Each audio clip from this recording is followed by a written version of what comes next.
आता हा पेंडुलम गोल फिरतो पण घड्याच्या दिशेने फिरतोय. परत कॉल बरोबर आहे. आणि जर हे मी चिप काढून घेतली तर काय होतंय ते बघा.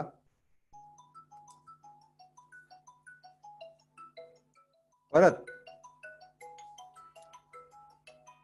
हा जो पेंडुलम आहे हा उलटा फिरायला लागलाय, घड्याच्या उलट्या दिशेने फिरायला लागलाय आणि कॉल येतो आहे, त्याच्यामुळे ती एनर्जी वाढलेली आहे म्हणून तो जास्ती जोरात फिरतोय.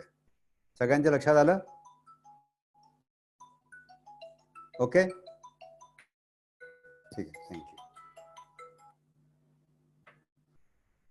आणि याच्याकरता आपण या पिरामिडच्या मागे, आपलं मोबाईलच्या मागे असं पिरामिड लावतो, त्याच्यामुळे आपल्याला पिरामिडच्या रेडिएशनचा तोटा होत नाही, त्रास होत नाही. ओके, ते मला पॉझिटिव्ह एनर्जी आणि निगेटिव्ह एनर्जी हा मुद्दा जास्ती क्लिअर करायचा होता, त्या दृष्टीने तुम्हाला सांगितलं. आता आपण प्रत्यक्ष पुढचे मुद्दे बघूया. त्यामुळे आपल्याला आपली ऊर्जा वाचवता कशी होता येते. सर एकदा तुमचं रोजच्या क्रिया खाणं पिणं बोलणं झोपणं पाहणं तसंच श्वासोश्वास जोशी सर गोष्ट आहे. तर श्वास कसा घ्यायला पाहिजे आणि कसा सोडायला पाहिजे, तर जाणीवपूर्वक केलेला श्वासोश्वास हा आपल्याला प्राणवायू पुरवत असतो. शिवाय वैश्विक ऊर्जेचा प्रवाह आपल्या शरीरात आणतो. म्हणून आपल्या ध्यानाच्या पद्धतीमध्ये पतंजली सरांनी जे ध्यानशास्त्र सांगितलंय त्यात त्यांनी आपल्याला आपला श्वास बघायला सांगितलंय. कारण आपण जसा श्वास बघायला लागतो तसतसे आपल्या डोक्यातले विचार कमी होतात आणि विचार कमी झाले की ती विश्वातली दिव्य शक्ती या ब्रह्मरंध्रातून आपल्या शरीरात प्रवेश करते आणि आपल्या शरीरातल्या 72,000 नाड्यातनं बाहेर लागून तिथे ती प्रत्येक पेशीपर्यंत पोहोचते आणि त्या पेशी त्या ऊर्जेचा साठा करतात. त्याला छान वाटतं, उत्साह येतो. याच्या उलट जर आपण अजाणतेपणे श्वास घेतला तर त्या श्वासोश्वासाबरोबर आपल्याला फक्त प्राणवायू मिळत असतो, पण सगळ्यात आवश्यक असलेली ही वैश्विक ऊर्जा आहे ती आपल्याला मिळत नाही. म्हणून आपण ध्यानात बसताना आपण सांगतो की प्रत्येक श्वासाची जाणीव होते का हे बघायचं आहे. कारण आपल्याला जन्म घेतल्यापासून आपण श्वास घेत असतो, पण श्वास केव्हा घेतला आणि केव्हा सोडला हे आपल्याला कळत नसतं. पण त्याची आपण जर जाणीव होते का बघितलं, जाणीवपूर्वक श्वासोश्वास घेतला तर आपल्याला ती ऊर्जा मिळते. नंतर ह्या श्वासाबद्दल आपण जागरूक राहायचं आहे, जाणीवपूर्वक निरीक्षण करायचं आहे. यालाच आपण आनापानसती म्हणतो. आन म्हणजे श्वास आत, अपान म्हणजे श्वास बाहेर आणि सती म्हणजे बरोबर राहणे. पण हे फक्त ध्यानाच्या वेळेसच करायचं असं नाही. पागवडे सर तुम्ही प्रश्न विचारत होता, तर जास्तीत जास्त वेळ आपण जितकं आपल्या श्वासाबरोबर राहू त्याची जाणीव आपल्याला होत राहील तितकी जास्त ऊर्जा आपल्याला मिळत राहील. म्हणून आपला प्रयत्न जास्तीत जास्त वेळ आपल्या श्वासावर राहण्याचा पाहिजे. आणि याच्याने होतं काय आणखी की आपली जी 6 तासाची अजाण झोप असते, झोपेमध्ये आपण कसा श्वास घेतो आणि कसा सोडतो आपल्याला कळत नाही. पण आपण जर 1 तासभर ध्यान केलं की ज्या ध्यानामध्ये आपल्याला आपल्या प्रत्येक श्वासाची जाणीव होत असते, ही एक प्रकारची योग निद्रा असतो, योग निद्रा असते. म्हणजे 1 तासाचं ध्यान हे तुमच्या 5 ते 6 तासाच्या झोपेच्या बरोबर असतं. तेवढी ऊर्जा तेवढ्या असते. आता पुढचा मुद्दा आहे विचार करणं. विचार तर आपण सगळेच करत असतो. आपल्या मनाला विचाराची एवढी सवय झालेली असते की एक विचार आला की दुसरा तिसरा साखळी निर्माण होत असते. आणि शास्त्रज्ञ असं सांगतात की एक माणूस दिवसातनं जवळजवळ 80,000 विचार करतो. पण त्यातले कामाचे विचार फक्त 50-60 असतात. बाकी सगळे आपण भूतकाळात काय घडलं आणि किंवा पुढे काय करायचंय असे विचार करत असतो. आपण कधीही वर्तमानात राहत नाही. पण जर आपण शास्त्रीय सहेतुक जाणीव ठेवून जर नमुनेदारी ह्या जड किंवा ह्या भौतिक शरीरातील ऊर्जा मोठ्या प्रमाणात आपण जपून ठेवायला शिकतो, जपून ठेवू शकतो. पण हेच अशास्त्रीय, ज्याच्यात काही उद्देश नाहीये आणि त्याची आपल्याला जाणीव नाही आपण करत बसलो तर आपला उत्साह जो असतो भौतिक शरीरातला तो खूप कमी होतो. मग आपण काय करायला पाहिजे, कुठले मुद्दे लक्षात ठेवायला पाहिजे? तर फक्त आवश्यक असेल तेव्हा विचार करायला पाहिजे.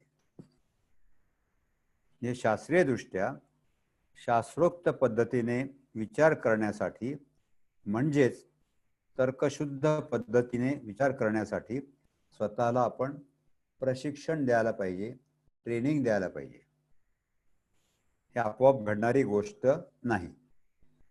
तिसरी गोष्ट, जेव्हा आपण दक्षतापूर्वक विचार करण्याची तातडीची गरज नसेल तेव्हा संगीत, खेळ याच्यामध्ये आपण वेळ घालवायला पाहिजे. म्हणजे इतर विचार आपल्या मनात येणारच नाही. आताच्या पुढचे गोष्ट आहे भावना, इमोशन्स. तर कोणत्या भावना?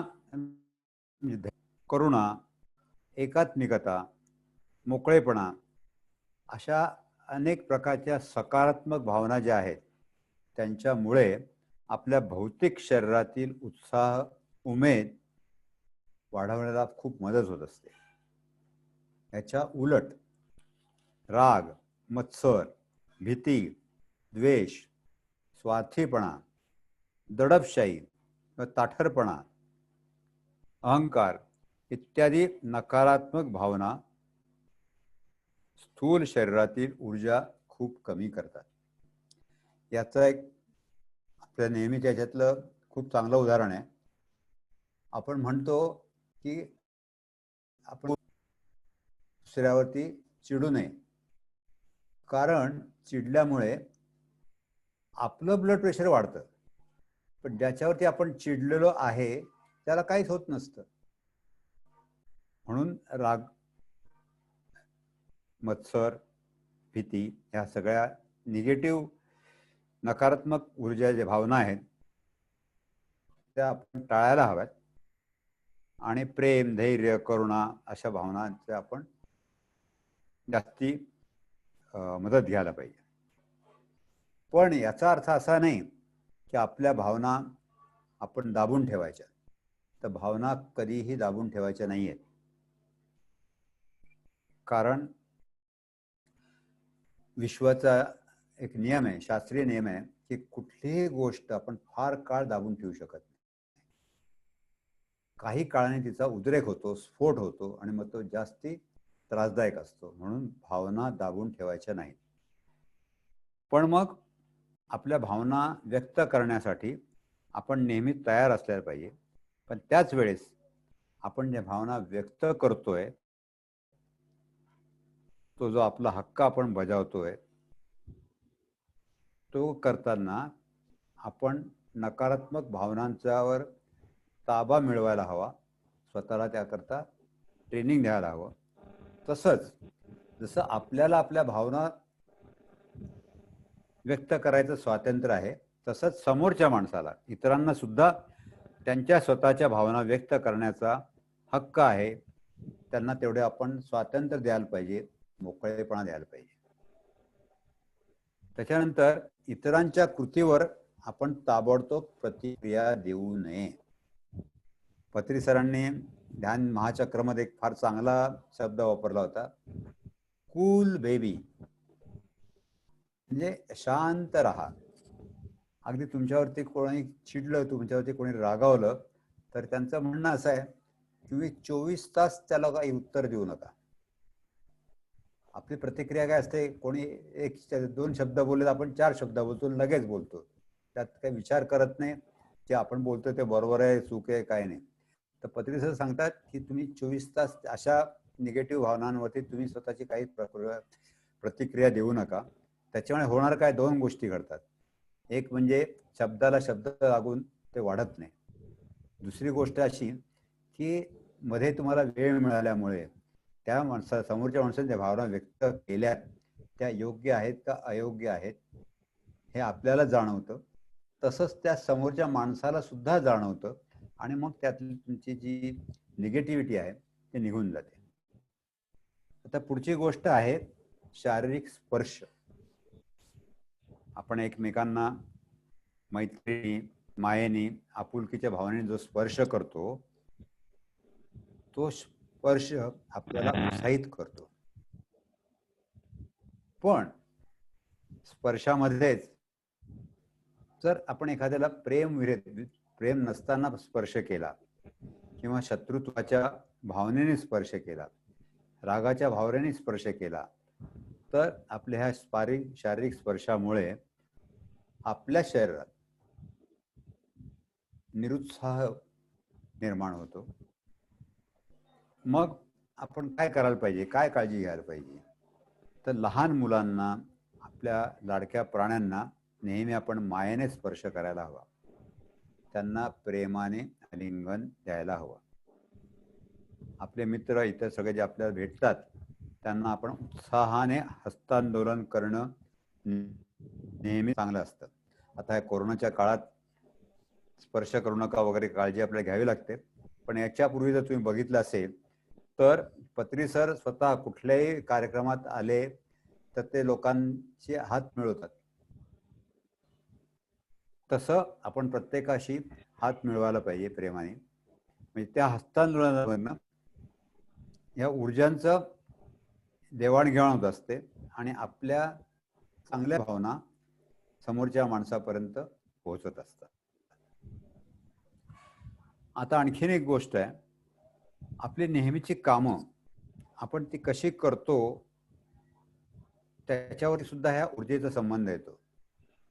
उदाहरणार्थ, आपली नेहमीची कामं आपण सुंदर कलात्मक पद्धतीने जर केली तर आपल्या भौतिक शरीरातील उत्साह, उमेद खूप मोठ्या प्रमाणात वाढतो. पण तेच काम जर आपण नेहमीच काम आहे कलाहीन पद्धतीने केलं, त्यात आपल्याला काही रस नसला तर त्याचा आपल्या शरीरावरती वाईट परिणाम होतो. उदाहरण जर आपण बघितलं तर स्त्रिया स्वयंपाक रोज करतात. अगदी सणावाराला कलात्मक पद्धतीने करतात. जेवण अगदी स्वादिष्ट व्हायला पाहिजे त्या दृष्टीने त्यांचे सगळे प्रयत्न असतात आणि त्यांनी असा स्वादिष्ट स्वयंपाक केला की त्याचा त्यांना स्वतःला आनंद होतो आणि जे खातात त्यांना पण आनंद होतो. त्याच्यामुळे आनंदी वातावरण निर्माण होऊन दोघांच्याही ऊर्जा वाढतात. वातावरणात ऊर्जा, पॉझिटिव्ह ऊर्जांचं वलय बनतं. याच्या उलट करायचं म्हणून काम केलं, आपण ज्याला मोठ्या टाकणं म्हणतो, तसं केलं की ते काम केल्याचा आनंद आपल्यालाही मिळत नाही आणि ते काम केलं असं काम होतं की त्या काम झाल्याचा आनंद आपल्या मालकाला किंवा समोरच्या माणसाला सुद्धा होत नाही आणि त्याचे वाईट परिणाम आपल्या शरीरावरती सुद्धा होत असतात. आपल्याला काय वाटतं, कष्टाचं काम आहे हे आपण आपले कष्ट वाचूया म्हणून आपण त्या कामामध्ये काटकसर करतो, अंगतो. पण त्याचे आपल्याला काय वाटतं की आपल्याला त्रास वाचेल आपला, पण प्रत्यक्षात तसं केल्यामुळे आपला त्रास हा जो आहे हा वाढत असतो. त्याचा वाईट परिणाम आपल्या शरीरावरती होतो. आपण काय करायला पाहिजे, आपण जी सर्व कामं करतो त्यातली बारीक सारीक गोष्टी आपल्याला माहिती असायला पाहिजे. प्रत्येक गोष्ट जी आपण करतो आहोत त्यातले बारकावे आपण जाणीवपूर्वक माहिती करून घ्यायला पाहिजे, ते अंमलात आणायला पाहिजे. तसंच दररोज करायच्या नेहमीच्या सर्व कामांच्या मागचं कारण, ते काम का करायचं त्याच्या मागचं लॉजिक आणि त्यातलं सौंदर्य आपण समजून घ्यायला पाहिजे. या गोष्टी समजून आपण जर काम नाही केलं तर आपल्याकडनं काम चांगलं होणं शक्यच नाही. तुम्हाला त्या मूर्ती घडवणाऱ्या कारागिराची गोष्ट माहिती असेल. एक शिल्पकार असतो, तो दगडातनं देवाची मूर्ती तयार करत असतो आणि अगदी बारीक सारीक त्या मूर्तीचे पाय वगैरे, बोट वगैरे कसे दिसतील वगैरे सगळं या दृष्टीने त्याचं काम नाजूकपणे अगदी कलासक्त होऊन तो करत असतो. एक बाजूला माणूस चालला असतो, त्याला वाटतं काय हा माणूस इतकं हे करतोय. मग तो त्याला विचारतो, काय रे काय करतोय तू एवढं मेहनत घेऊन? तर तो म्हणतो, मी अशी ही मूर्ती तयार करतोय. म्हणे या मूर्तीचं काय होणार आहे? तर तो म्हणतो, हे समोर डोंगर दिसतोय ना, त्या डोंगराच्या वरती ते मंदिर बांधलेलं आहे. त्या मंदिराची ही मूर्ती ठेवली जाणार आहे. मग तो माणूस म्हणतो त्याला, मग तू कशाला कष्ट घेतो? ही मूर्ती तुझी कशी झाली आहे, काय झाली आहे, हे इथनं खालनं लोकांना दिसणार आहे का? अगदी मंदिराच्या जवळ जरी गेलं तरी तू इतके बारकाईने हे काम केलंय, हे कोणाच्या लक्षात येणार आहे का? तर तो म्हणतो, कोणाच्या लक्षात येवो न येवो, मी हे काम उत्तम प्रकारे केलेलं आहे, त्याचं समाधान मला जे मिळणार आहे ते माझ्या दृष्टीने महत्वाचं आहे. बाकी इतर लोकांनी ते त्याचं कौतुक करावं तर मला आनंद आहे, पण त्यांनी कौतुक करण्यासाठी हे काम करत नाहीये.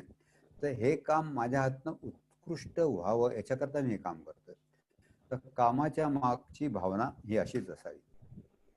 आणखीन एक उदाहरण, आता मी मध्ये अनटोल्ड स्टोरी ऑफ सीता म्हणून एक पुस्तक आहे, डेरा मेरियम मॅडमचं.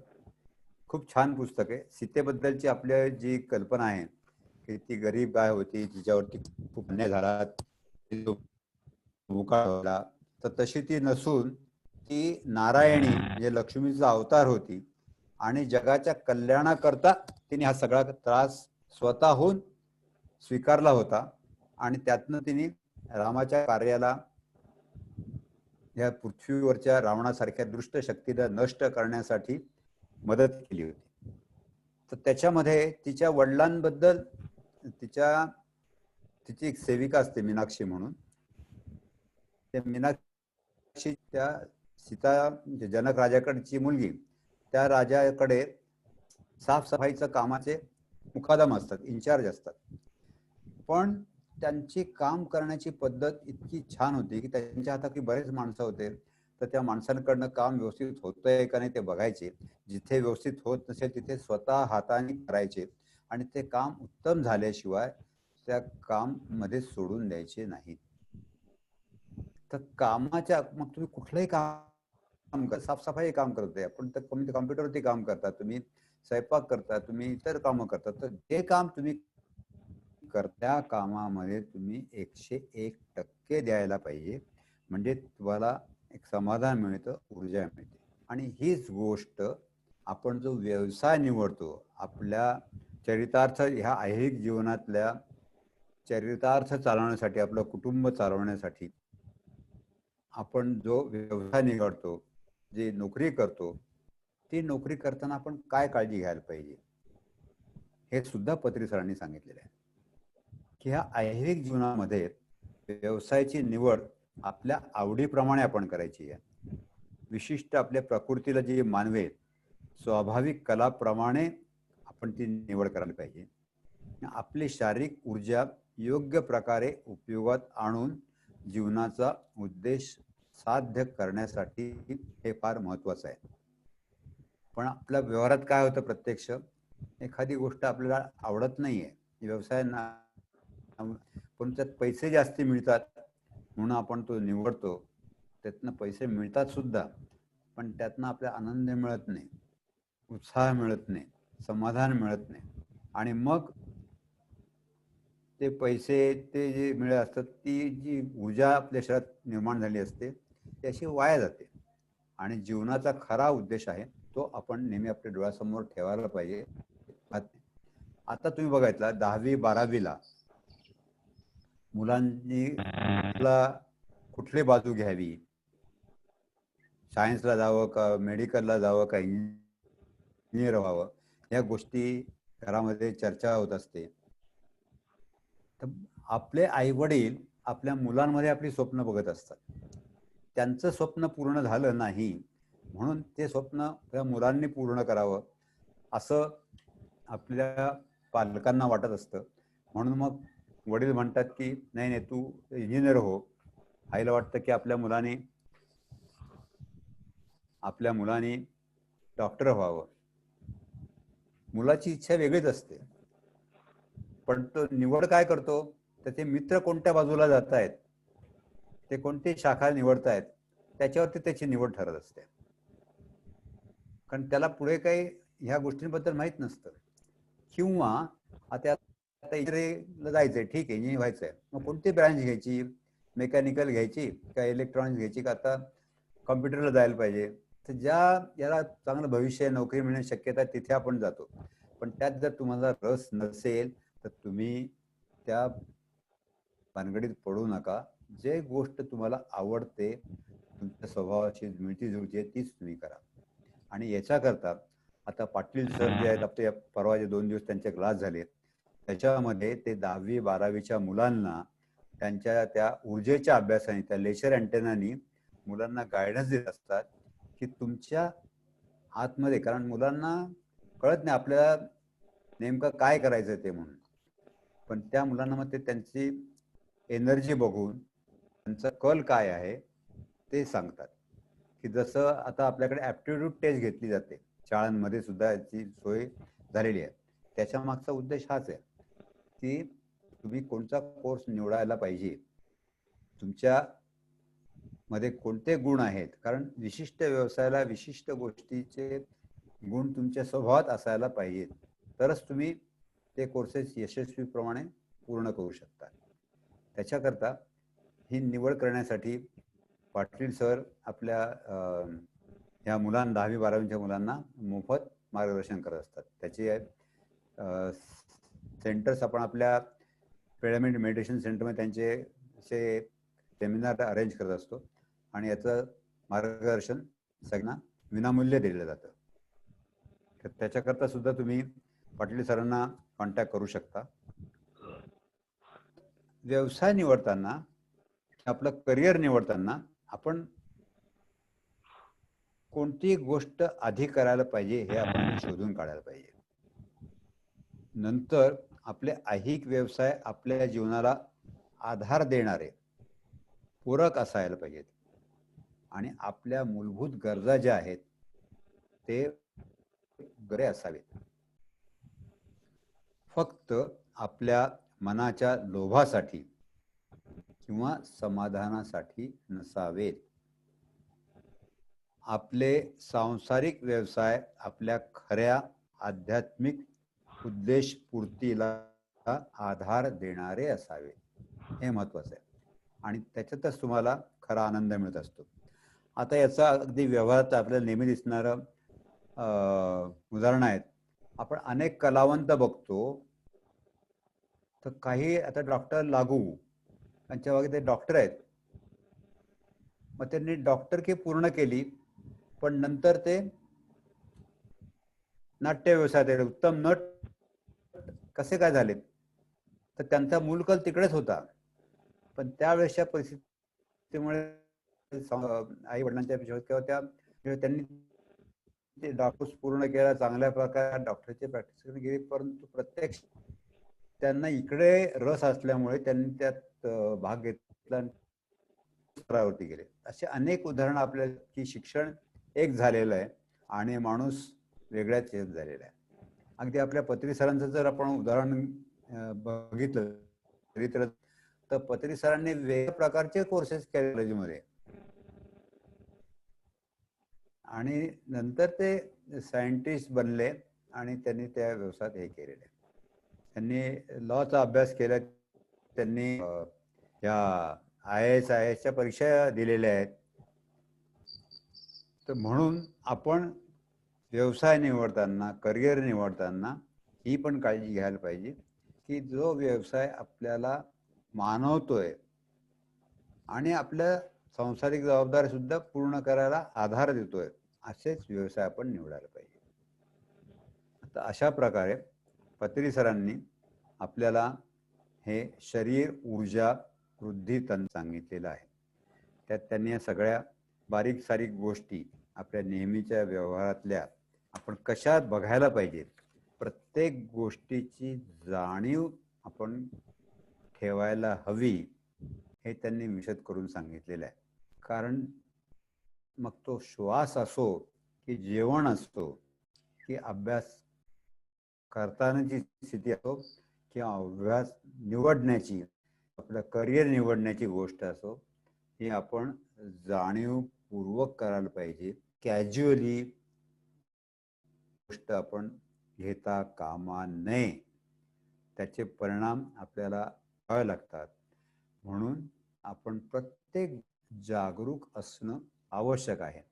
आणि हे जागरूक राहणं सोपं नाही आहे, पण ते सोपं जाण्यासाठी, जागरूक राहण्याची आपल्याला सवय होण्यासाठी आपण प्रत्येकाने ध्यान करणं अत्यावश्यक आहे. आणि आपल्याला सुरुवातीला आपण फक्त आपल्या श्वासाबद्दल जागरूक राहतो, श्वासाची आपल्याला जाणीव होते का बघतो, आणि जसजशी आपल्याला श्वासाची जाणीव होते तसतशी आपल्या डोक्यातले विचार कमी होतात आणि ती ऊर्जा आपल्या शरीरात वाढत जाते.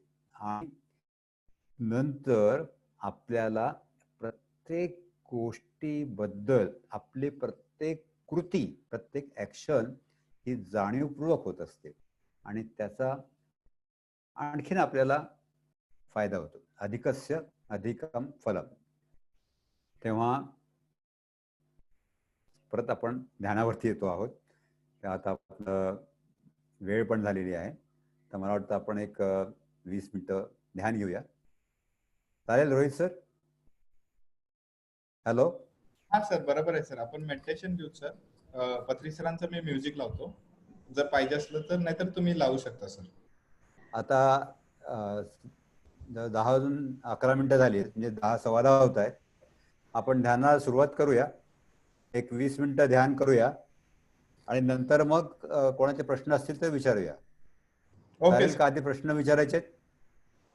आधी प्रश्नोत्तर कम्प्लीट करू सर आपण. चालेल, कसंही. तर कोणाला काही विचारायचं असेल तर जरूर विचारा.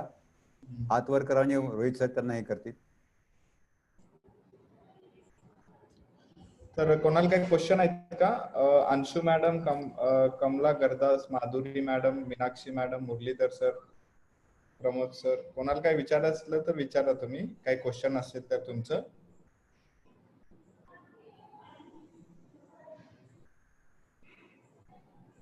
कोणाला काही नसेल, एक मिनिट सर, मी बघतो. मी अनम्यूट करतात का त्यांनी? मी अलाव तर केलं सगळ्यांना. हा, अलाव आहेत सर त्यांनी. Hello sir. हा, बोला. हो सर, मी तुमच्याशी काल बोलले होते ना, मला मेडिटेशन मध्ये असं व्हायला म्हणून की हा 1 मिनिट 2 मिनिट व्हायला. मग मी मेडिटेशनला बसताना सकाळी असं संकल्प लावून बसले होते की अवेअरनेस मध्ये असावं पूर्ण. म्हणजे श्वासोश्वासाचं सांगितलं होतं ना तुम्ही, प्रत्येक श्वास लक्ष अवेअरनेस मध्ये यावा म्हणून. बरोबर आहे. तर आज असं झालं की श्वासोश्वास लक्षात अवेअरनेस मध्ये होते, पण स्पीच काही ऐकू येत नव्हतं. मध्ये मध्ये ऐकू यायला, मध्ये मध्ये ऐकू येईना, पण श्वासोश्वास लक्षात होतं की हा बसले मी असं. म्हणजे असं होऊ शकतं की नाहीतर काय कळेना काय व्हायला. नाही, असं होतंय त्याची काळजी करू नका. कारण स्पीच हे आपण कशा करता देतोय की तुम्हाला तो अवेअरनेस यावा, आपल्याला राहायचं आहे याची आठवण राहावी, म्हणून तर आपण ते मध्ये मध्ये बोलत असतो. म्हणजे सर आम्ही आता कसं आहे, 5 ते 6 गायडेड मेडिटेशन असतं. 6च्या नंतर स्पीच असतं 1 तास मॅडम सरांचं. तर जसं सर म्हणते, मॅडम सर कसं म्हणते, तर जर तुम्हाला उठायचं नसेल तर तसंच बसून ऐकू शकता म्हणते मेडिटेशन मध्ये. मग मी काय करते, ते कंटिन्यू 2 तास तसंच बसतो आम्ही सगळेजण. बर. मग त्याच्यामध्ये असं व्हायला ते. म्हणजे नंतरच ऐकू का असं? नाही, तुम्ही आता असं हॅलो. करून बघा ना उद्या परवा, की तुम्ही मेडिटेशन न बसता नुसतेच बसा. हा, मग स्पीच जेव्हा नुसतं ऐकायचं बसून आहे, ऐकू. जेव्हा स्पीच तुम्हाला हा. ऐकायचं आहे त्यावेळेस तुम्ही मेडिटेशन बसू नका, हम्म. डायरेक्ट ऐका. हो. बघा तुम्ही काय फरक ओके सर. जाणवतोय. You can try. Okay sir. ठीक कारण आहे. असं आहे, आपण प्रत्येक जण एक स्वतंत्र आहोत. हम्म. एक गोष्ट हा. तुम्हाला लागू पडते ती मला लागू पडेल असं नाही. ओके सर्वसाधारणपणे ओके. जर ध्यानात बसून आपण कोणती गोष्ट ऐकली तर ती आपल्याला लवकर समजते, हम्म.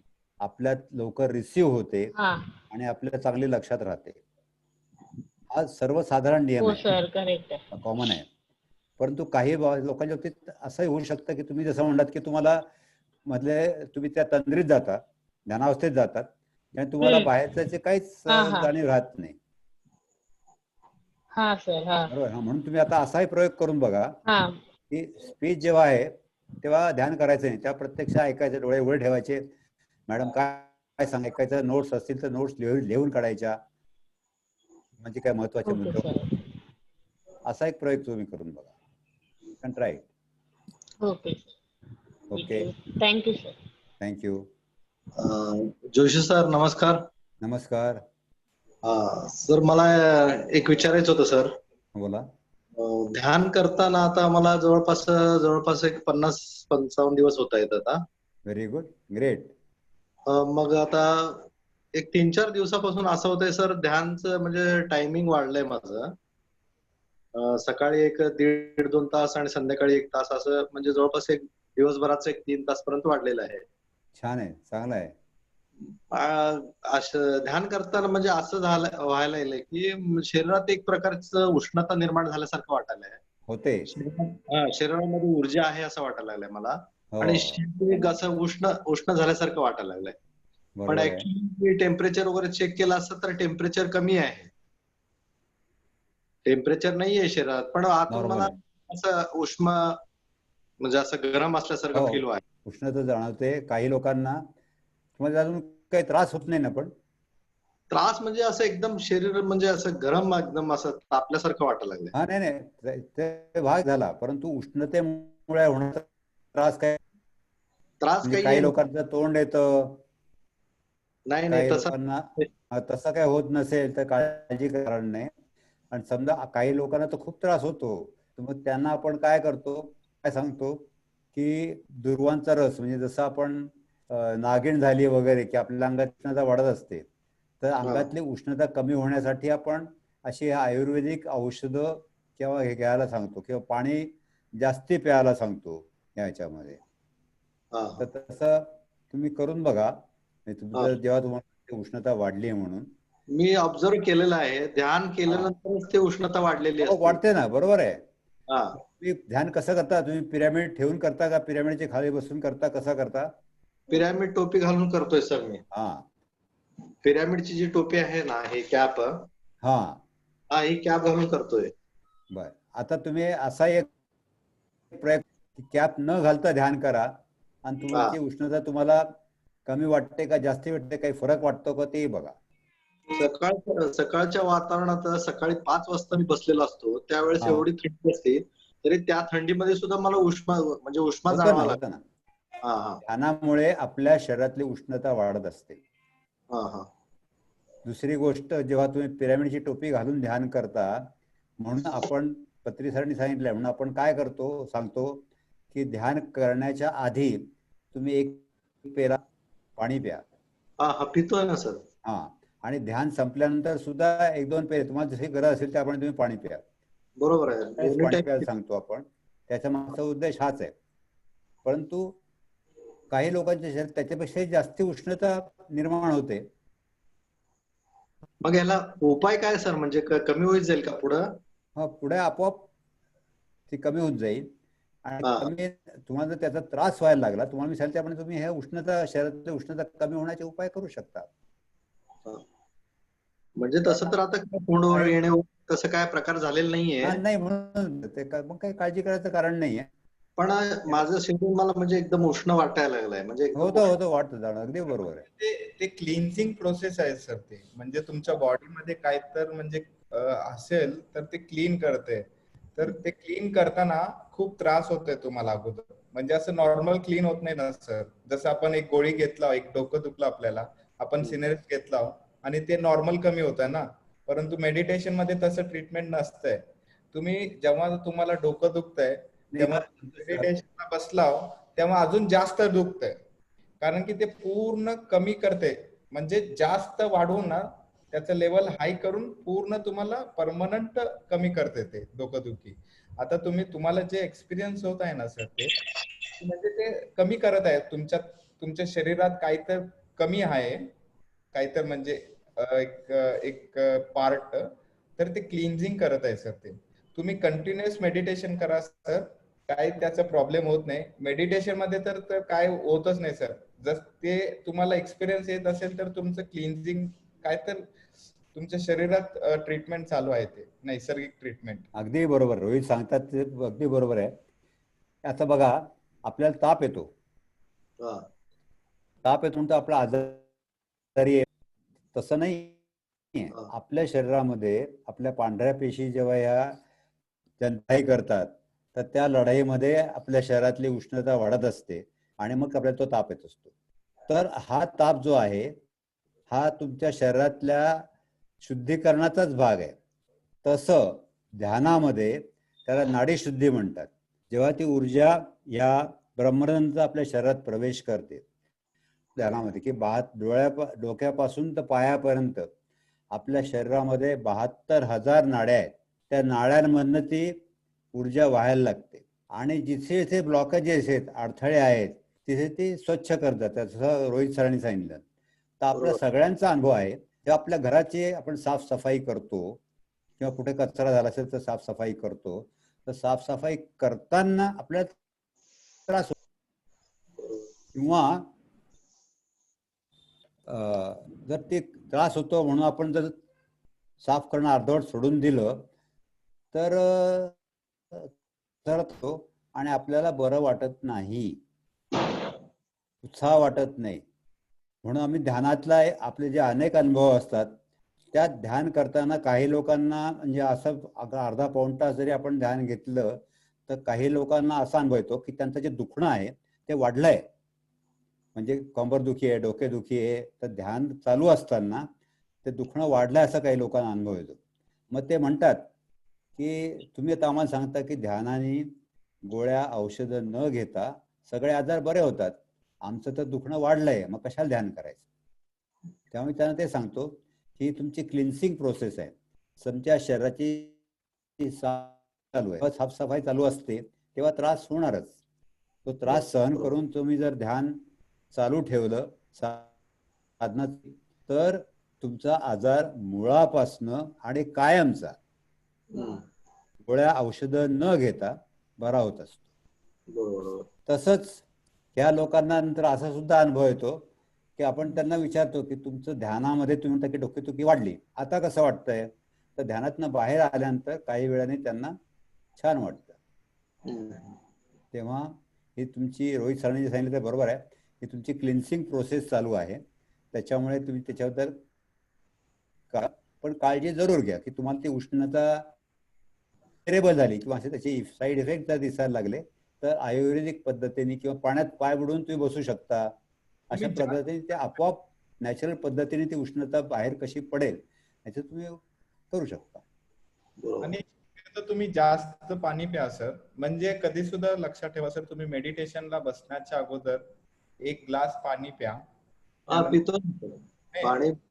तर अजून 1 ग्लास तुम्ही भरून तुमच्या बाजूला ठेवा. नाही ते एक तांबा असतंय ना, त्या तांब्यात पाणी घ्या, अर्धा तांबा पाणी प्या आणि मेडिटेशनला बसा. मेडिटेशनला उठल्याबरोबर ते पाणी तुम्ही प्या परत. कारण की तुम्ही जे मेडिटेशन करता ना, ते एनर्जी त्या पाण्यात जात आहे. त्या पाण्यात जाऊन आपण जेव्हा ते पाणी पितो आपल्या शरीरात जात आहे, ते अजून खूप चांगलं प्रोसेस होतंय सर. बरोबर.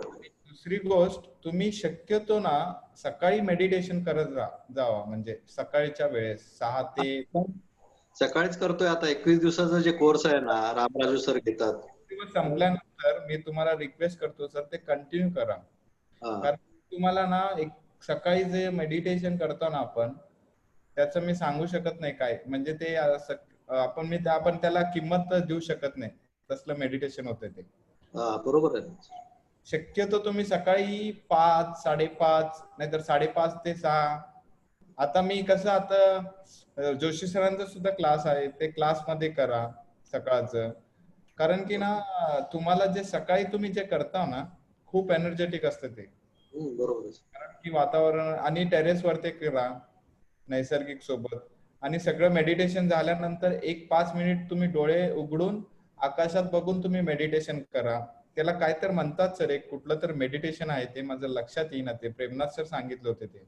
कारण की ते जे आकाशातलं एनर्जी आहे ना आपण जेव्हा आकाशात बघून असं मेडिटेशन करतो ना असं मेडिटेशन करायचं सेम पद्धत फक्त डोळे उघडायचं म्हणजे सगळं झाल्यानंतर आपलं ऍक्च्युअल मेडिटेशन झाल्यानंतर आकाशात बघत मेडिटेशन करायचं. तुम्ही तेव्हा बघा तुम्हाला एक विचार सुद्धा येत नाही. मी एक्सपिरियन्स केलोय. तुम्ही टेरेस असेल तर टेरेस वरती जावा. झाड असलं तर झाडाला बघून मेडिटेशन करा. बरोबर. ते एनर्जी पूर्ण येतंय सर. आणि तुम्ही काही म्हणजे तसं काय एक हे समजून घेऊ नका ते क्लिन्झिंग प्रोसेस आहे. जे होत आहे ना ते आपल्यासाठी चांगलंच आहे सर. बरोबर. असं आहे. स्वीकार म्हणून आपण सांगतो ध्यानामध्ये सर जे काही होईल त्याचा स्वीकार करायचा आहे. आपण त्याशी भांडत नाही अरे मी ध्यान करतो मला त्रास होतो उष्णता वाढते असं विचार नाही आणायचे. ओके ऍक्सेप्टेबल काय होतंय ते चांगलंच होत आहे. आणि दुसरं आता रोहित सरांनी जे सांगितलं ना की तुम्ही आकाशाकडे बघून करा झाडाकडे बघून करा तर तेव्हा तुम्ही त्या गोष्टींशी कनेक्ट होत असतात. एनर्जीच्या दृष्टीने तुम्ही कनेक्ट होतात आणि त्याचा फायदा तुम्हाला मिळतो. बरोबर. धन्यवाद सर. धन्यवाद. तर आपल्या मेडिटेशन मध्ये दोनच कॉन्सेप्ट आहेत सर. ऍक्सेप्ट करा आणि इग्नोरन्स करा. आता तुम्हाला कोण दुसरे काय तुम्हाला बघून काय तर बोलत असेल चुकीचं इग्नोर करा त्यांना. बस संपलं. ऍक्सेप्ट करा ते हा ओके तू म्हणत आहे ना मला ओके बाबा चांगलं आहे तू जसं म्हणेल तसंच मी. बस दोनच गोष्टी आहेत. Acceptance is a wisdom sir. म्हणजे ऍक्सेप्टन्स म्हणजेच विजडम म्हणजे आपलं मुक्ती आहे. ऍक्सेप्टन्स मोक्ष जे म्हणतो ना आपण तेच आहे. स्वीकार करा आणि इग्नोर करा. कोणी काय म्हटलं तर इग्नोर करा ना. कोण काय म्हटलं तर म्हणू द्या. तुम्ही तसं करून बघा प्रयोग. म्हणजे मी सगळं करून म्हणजे एकदम एक्सपिरियन्स केलेला आहे मी. आता सुद्धा मी दररोज करत असतो.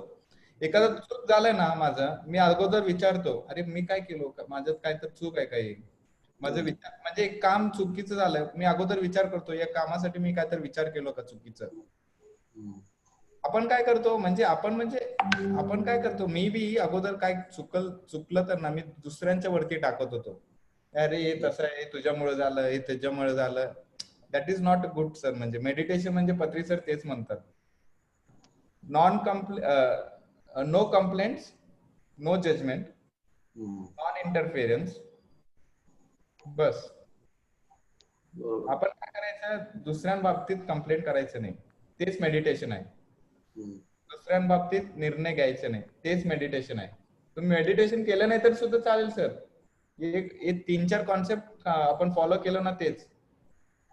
नॉन इंटरफेरन्स दुसऱ्यांच्या बाबतीत जायचं नाही. म्हणजे दुसरे दोघं बोलायलेत आपण जाऊन तिकडे काय तर तिसरंच बोलतो ते करायचे नाही म्हणतात सर. म्हणजे काय बेसिक कॉन्सेप्ट आहेत सर आपले PSSM चे. तुम्ही 18 गायडिंग प्रिन्सिपल एकदा वाचा तुम्ही तुम्हाला कळून जाईल काय आहेत पत्री सरांचे. ते खूप प्रिन्सिपल वाचले ना ते 18 गायडेड प्रिन्सिपल वाचले. बाकीच्या लोकांना सांगायलो आपल्या जे आता क्लासमध्ये आहेत ना. नाही आणि नुसतं वाचून नाही तर ते समजून घ्यायला पाहिजे त्याच्या मागचा उद्देश. आपण आता बघितलं ना की प्रत्येक गोष्टीमध्ये तुम्हाला मागचं कारण काय आहे काय आहे त्याच्यातलं सौंदर्य काय आहे ह्या गोष्टी आपण बघायला लागलो म्हणजे आपल्याला कळत. आपण आता आपलं कसं असतं इमिजिएट रिॲक्शन असते नॉर्मली सगळ्याच लोकांची तुमची असते माझी असते पण त्याच्यामुळे मग आपल्याला ते त्रास होत असतात. तर याच्याकरता पत्री सर काय सांगतात की कूल बेबी एक तर तुम्ही शांत राहा. दुसरी गोष्ट आता रोहितप्रमाणे दुसऱ्याच्या बाबतीत आपण ढवळढवळ करायची नसते. No interference. स्वतःच्या बाबतीत सुद्धा आपण विचारपूर्वक गोष्ट करायची आहे आणि त्याच्यावरती इतर कसे हा असा आहे तो तसा आहे वगैरे असं आपण ठरवायचं आपला काय अधिकार आहे. आता याचं एक तुम्हाला एक साधं उदाहरण सांगतो. एक बस होती, त्या बसमध्ये रात्री उशिराची वेळ होती, 9 साडेनऊची. एक वडील आणि 2-3 मुलं त्यांची तिथे होती आणि ती खूप दंगा करत होती बसमध्ये, आरडाओरडा इकडे इकडे. बाकीचे लोक दिवसभर काम करून दमून थकून आले होते, ते अर्धवट झोपेत होते वगैरे. ते वैतागले होते, अरे काय ही मुलं इतका आवाज करतायत आणि वडील त्यांना काहीच बोलत नाही वगैरे. शेवटी एका बाईने त्या वडिलांना विचारलं, क्या आप उनको कुछ बोलते नाहीये, क्या है? ते वडील त्यांना सांगतात, हो मी पण तेच विचार करतोय म्हणे, की त्यांना काय सांगावं, कसं सांगावं. कारण म्हणे मी आता आम्ही सगळे हॉस्पिटलमधनं येतोय, त्यांची आई अत्यंत कठीण म्हणजे शेवटच्या स्टेजला आहे आणि त्या मुलांना ही गोष्ट कशी सांगावी हा माझ्या पुढे प्रश्न आहे.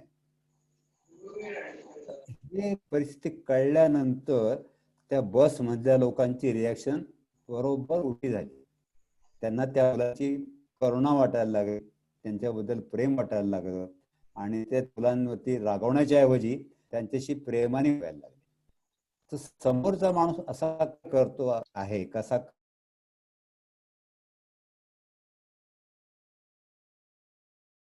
म्हणून नो जजमेंट हे जे पत्रिसांचं सांगणं आहे ते याच्याकरता आहे. आणि ह्या गोष्टी आपण जेवढ्या फॉलो करू तेवढा आपल्याला प्रत्येक गोष्टीत प्रत्येक पावलाला त्याचा फायदा होईल. Okay okay okay sir. ही गोष्ट जे आहे ना सर, म्हणजे तेच म्हणजे पत्री सरांचे कॉन्सेप्ट, आपण पत्री सरांचे शिष्य आहोत ना, तर आपण त्यांच्या जर्नीमध्ये इन्व्हॉल्व्ह व्हायला पाहिजे. जे ते सांगतात तेच करायला पाहिजे आपण. जे गुरु जे सांगतात ना तसं तुम्ही म्हणजे शक्यतो करा सर. ठीक आहे. आणि दुसरी गोष्ट पत्री सरांनी सांगितलंय ना की भावना दाबून ठेवू नका. तुम्हाला कोणाचा राग आला तर तो राग व्यक्त करा, पण तो मनात ठेवू नका, साठवून नाही. एकदा राग व्यक्त करून की फॉरगेट अबाउट इट. पत्री सर तुम्हाला एक रागवतात, आपल्याला काय करायचं असं तसं वगैरे, पण पुढच्या क्षणी 2 मिनिटांनी तुमच्याशी नॉर्मल बोलते, व्यवस्थित बोलते. तो राग ते मनात धरून ठेवत नाही. तर तसं आपण कठीण आहे ते, परंतु we should practice from that point of view. Okay okay sir 10:30 वाजलेत सर. हो, म्हणून म्हटलं कसं करायचं सर? एक 10 मिनिटं ध्यान करूया. Yes sir. सर मी एक छोटस डेमो देत आहे, म्हणजे 1 मिनिट पाहिजे सर मला. चालेल ना. तर मी सगळ्यांना रिक्वेस्ट करतो, आपल्याकडे पीएमसी चे चॅनल आहेत, जे की PMC Marathi, PMC Hindi, PMC English, PMC Telugu, PMC Odia, PMC Bengali, Rajasthan, Punjab, वेगवेगळे युट्यूब चॅनल आहेत. तर तुम्ही त्या चॅनल वरती जाऊन सबस्क्राईब करा आणि त्यात खूप सारे चांगले चांगले कॉन्सेप्ट आहेत. पत्री सरांचे म्हणजे जोशी सरांचे सुद्धा व्हिडिओज आहेत. ते सगळे तुम्ही त्या चॅनलला सबस्क्राईब करा अगोदर. त्यानंतरच्या चॅनलमध्ये तुम्हाला ऍटलिस्ट तुम्ही दररोज 1-2 तास स्पेंड करा त्या चॅनलमध्ये व्हिडिओज बघून. मी तुम्हाला एक छोटस दाखवतो, तसं तुम्हाला कळून जाईल. आता शक्यतो तुम्हाला दिसतंय का माझं स्क्रीन सगळ्यांना? हो, दिसतंय. संतोष सर तेलुगू दिसत आहेत. आता आहे बटन वरती आहे सर. तर आपल्याला आता मराठीला जायचं आहे सर. ओके, ठीक आहे ना. सॉरी. पीएमसी मराठीमध्ये गेला तर मी याला क्लिक करायचं. एक चॅनल येत आहे मेन असं, पीएमसी मराठी हम ब्रह्मास्मी. तर मी या चॅनल वरती क्लिक करतो, त्यानंतर सबस्क्राईब करतो सर. ओके, असं करा सगळेजण. आणि इथं व्हिडिओज आहेत त्याच्यात, तुम्हाला कुठलं पाहिजे ते कॉन्सेप्ट भेटून जाईल. जसं की आता जोशी सरांचं वाक्क्षेत्र आहे ना, आता बघा मी इथं वाक्क्षेत्र म्हणून टाकतो, जोशी सर म्हणून टाकतो मी, तर त्यांचे सगळे व्हिडिओज येतात. 1 मिनिट. इथं जोशी सरांचं इथं आहे बघा. सिंपल आहे, काय नाहीये. आता जोशी सर स्वतःचे एक्सपिरियन्स सांगितले.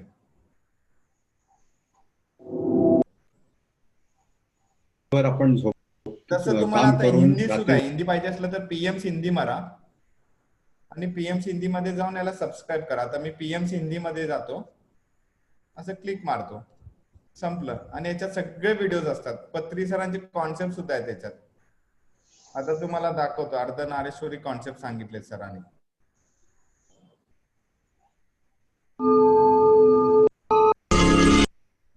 Ardhanarishwara. Shiva has to become half lady. Parvati needed to become half सगळेजण man. जाऊन अगोदर सबस्क्राईब करा जेवढे सुद्धा आहेत, आणि सगळ्यांना सांगा, ठीक आहे ना. एवढंच मी सांगायचं होतं मला. आपण म्हणजे हेच पत्री सरांना द्यायचं गिफ्ट म्हणून समजून घ्या सर. सगळेजण, आपल्याला काही द्यायचं नाही. पत्री सरांचं गोल आहे आता फक्त पीएमसी चॅनल्स जगभरात प्रसार करायचे आपल्याला सगळ्यांना, ठीक आहे. ओके. सुहास सर, तुम्हाला काय विचारायचं आहे का?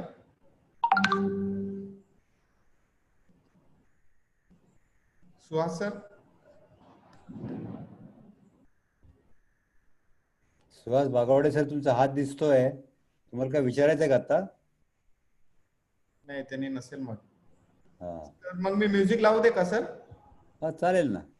Okay sir, okay sir. मी एक रघुपती राघव राजाराम लावतो सर. आपण एक 10 मिनिटाचं आहे ते करू सर. ते ओके ओके.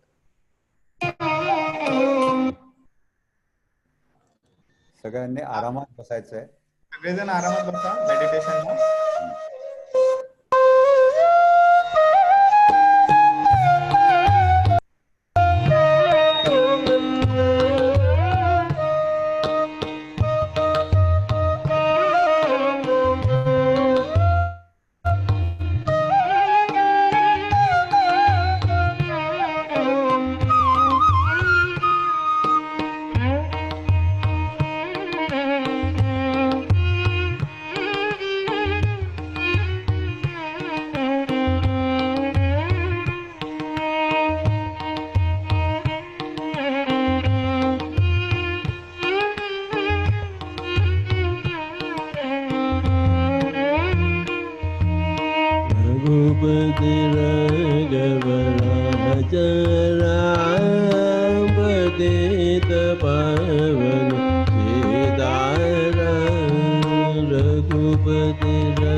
Last 1 minute.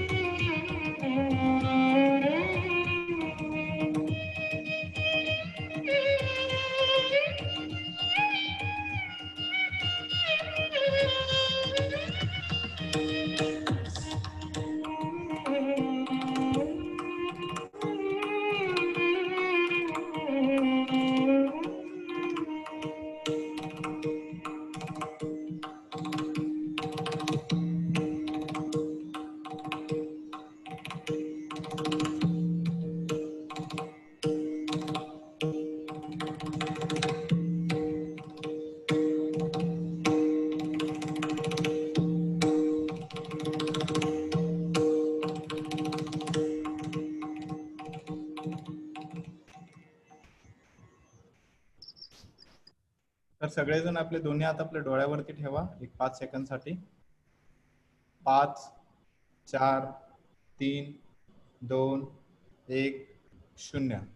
तर हळू डोळ्यावरनं हात काढा. असंच टाळ्या वाजवा सगळेजण असंच टाळ्या वाजवा एकदा. आपल्या ध्यानासाठी एकदा टाळ्या वाजवा जोरदार आणि पत्री सरांसाठी एकदा टाळ्या वाजवा. हा रघुपती राघव राजाराम हा जे म्युझिक आहे ना पत्री सरांचा आवडता म्युझिक आहे. म्हणजे ते कुठल्याही प्रोग्राम मध्ये ते म्हणजे कंपल्सरी फ्लूट वाजवतात सर. सर सुद्धा गांधीजीचे फॉलोअर आहेत. तर आपण सुद्धा गांधीजीचे फॉलोअर होऊ. ठीक आहे. जोशी सर मी क्लास क्लोज करू दे का सर? हो हो. Suhas sir, hello hello. Hello. हा सुहास सर क्वेश्चन्स विचारणार आहेत. त्यांनी मेसेज ठेवलेत. ओके. त्यांचा आवाज येत नाही सर. बहुतेक त्यांनी सुहास सर.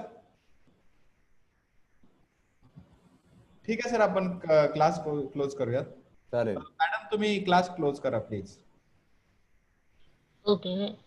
तर सगळेजण आपापले दोन्ही हात प्रार्थना करूयात. तर हात जोडून प्रार्थना करूया. सगळेजण 2 मिनिट डोळे बंद करा.